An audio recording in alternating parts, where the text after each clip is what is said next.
заттарды ана үй іші дейді ғой, үй ішіне жаңағы дубленка, жағалы, куртка соларды алып барамыз. Сол үй ішіне арналған заттарды бір сумкаға салу туралы жаңа ғана бір неден тауып алдым да, инстаграмнан. И сондай қылып істейінші деген ой келді.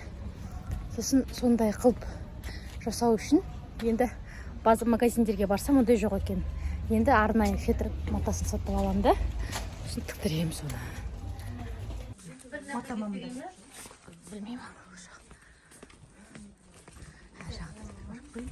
Мына фетр мата. Ана бағана бір жерге барсам 2000 дейді. Мына аяқта мың үш жүз екен. Аяққа бір қарап кетейін тарып. Может, корзиналар болар.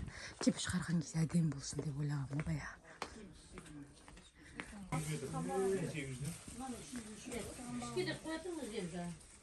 Так.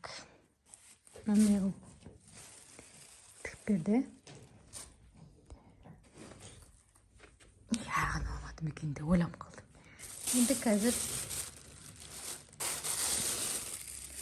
мына өрнектерін жабыстырам кетіп. Чүк.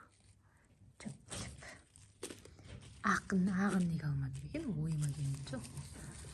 Ақ матасын алғанда. Негізі мына ұзындау болу керек еді, ұзындау болу керек еді. Көреміз енді.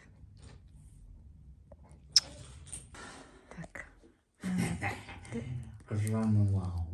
Бектемін. Кетті ма бір жаңа кетті?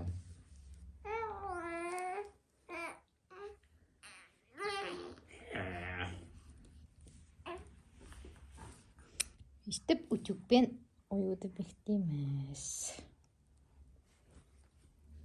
Әдемі болады.